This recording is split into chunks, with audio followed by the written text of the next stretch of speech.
শুধু শীতকালীন সংক্রমণ নয়া ভাইরাস নিয়ে কি দাবি চীনের? আক্রান্ত বাড়লেও আতঙ্কিত না হওয়ার পরামর্শ।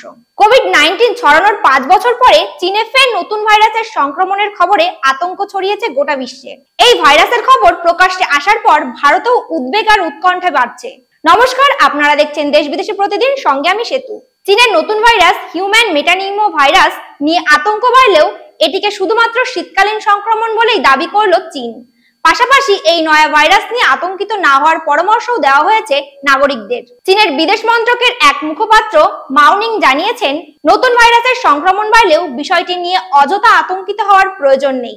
তবে এই সংক্রমণের জন্য শীতকালকেই দায়ী করেছেন বিদেশ মন্ত্রক। বিদেশ মন্ত্রকের মুখপাত্রের কথায়, শীতকালে শ্বাসযন্ত্রের সংক্রমণের সম্ভাবনা বাড়ে, তবে আশ্বস্ত করতে পারি যে এই ভাইরাস নিয়ে ভয় পাওয়ার মতো কিছু নেই। সরকার পুরো বিষয়টির উপর নজরদারি চালাচ্ছে। নয়া ভাইরাসে আক্রান্ত হয়ে সম্প্রতি চীনের হাসপাতালগুলিতে উপচে পড়া রোগীদের ভিড়ের যে ছবি সমাজ মাধ্যমে ভাইরাল হয়েছে, সেই প্রসঙ্গেও মুখ খুলেছেন বিদেশ মন্ত্রকের এই মুখপাত্র। তার দাবি, এই ভাইরাস মারাত্মক নয়, সংক্রমণের হারও গত বছরের তুলনায় কম। কোভিড-19 ছড়ানোর 5 বছর পরে চীনে ফের নতুন ভাইরাসের সংক্রমণের খবরে আতঙ্ক ছড়িয়েছে গোটা বিশ্বে। এই ভাইরাসের খবর প্রকাশ্যে আসার পর ভারতের উদ্বেগ আর উৎকণ্ঠা বাড়ছে।